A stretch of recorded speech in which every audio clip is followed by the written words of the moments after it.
Hey quilters, so today I'm going to talk about a little tip for tracing letters for your t-shirt quilts. So tracing designs on your t-shirt quilts, tracing the graphics, looks really cool on the back, and kind of, if you're just looking at the back of it, kind of makes me look better than I am.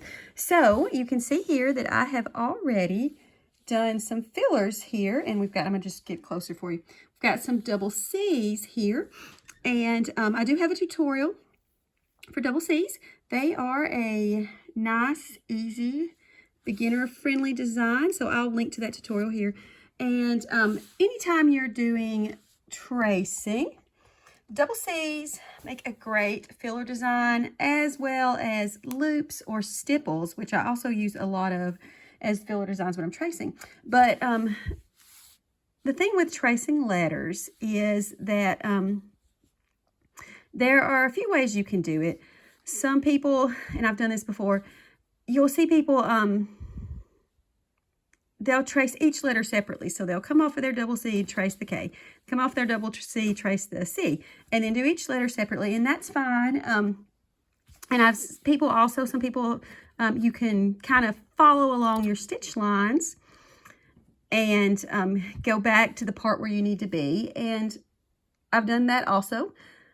That is a little bit more of a slow and precise way to do this. So what I'm going to show you today is an easy way to trace letters without having to worry with retracing your previous stitch lines, without having to worry about doing each, like kind of making a double C and doing this one, making a double C and coming into your C and tracing each letter separately. And also, you don't have to worry about thread breaks when you trace the letters like this. So I actually came up with this idea, and I don't know if other people do this or not, but I came up with this idea when I was trying to trace some cursive letters once.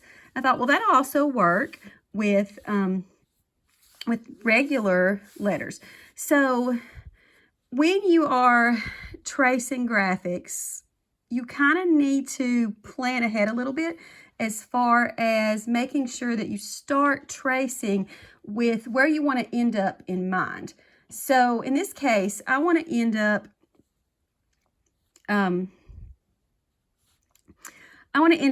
up here. So I'm going to actually start up here with this K.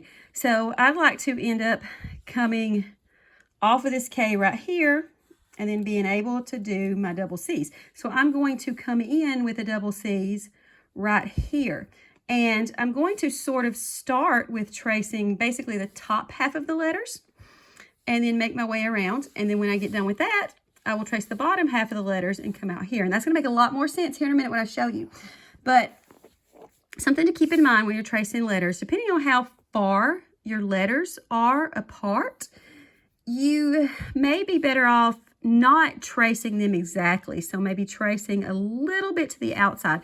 That way you can connect those letters without it looking weird. And if I'll trace these letters pretty close to the shape they are, but if you've got some letters that are more of a plain shape, kind of bubble in the letters a little bit, makes it look great on the back, and it also makes it so that you can connect those letters, have those letters touch, so that you can trace them easier without it looking weird. So I'm going to change my camera angle here and then show a close-up of me quilting these. So we're just going to keep on with this double C design.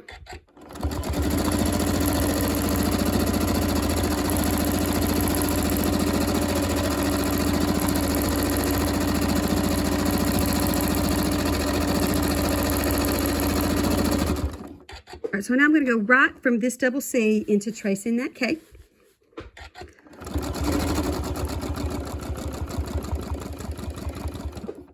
And I'm typically a florid quilter, but I always slow down when I start to trace letters. And you can see here on the stitch line that I'm not tracing exactly to the edge of that letter.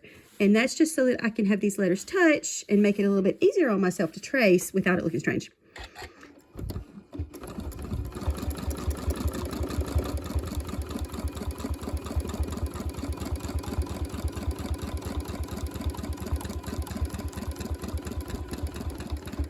So when I get to this spot where the C and the K are close together, I'm going to go out sort of to the edge of where I would if I was tracing that K. Then I am actually going to back tack over my stitches just a little bit.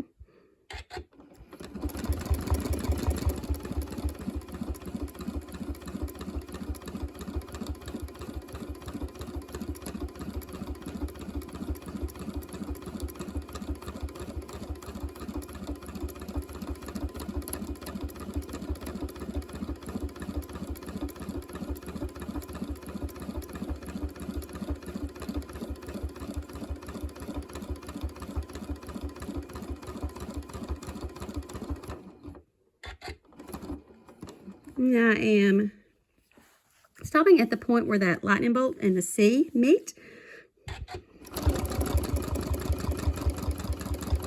And now that you see what I'm doing on kind of tracing the top half of the letters, I'm going to speed this up a little bit until we get back to the bottom so I can show you what I'm doing.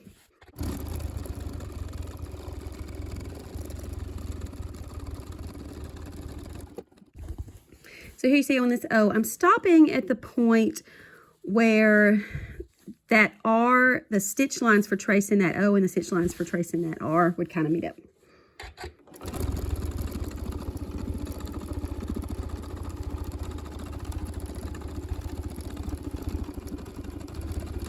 So now that we are just about done with tracing the top half of the letters, I'm going to bring this stitch around this R and meet it up with this little stitch right there.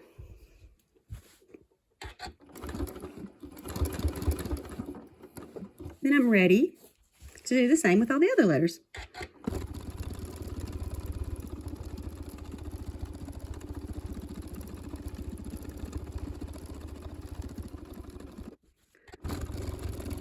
Now you can see on this inside of this K, I don't have as much room to come in here, so I am actually going to come close to the edges of those letters with that one.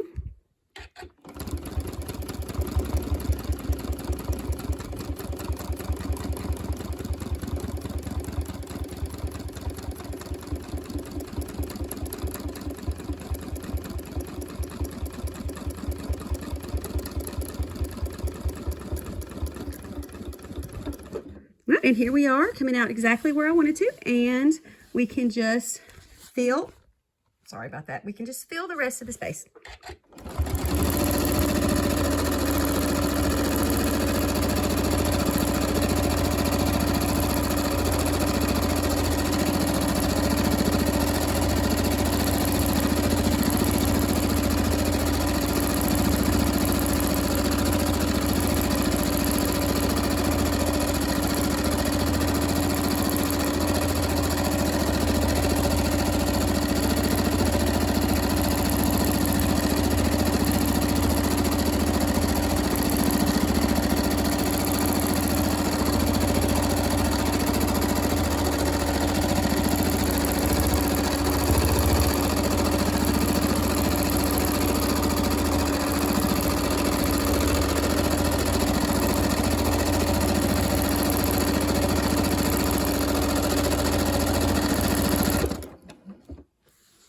So when we look at this on the back, it's going to look really cool, and the letters are going to be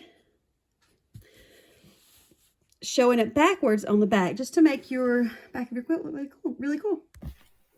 Here's a shot of the back of the quilt where you can see those letters that I was tracing in the tutorial, and also a picture of some other letters that I traced in the quilt. And you can also, of course, trace designs.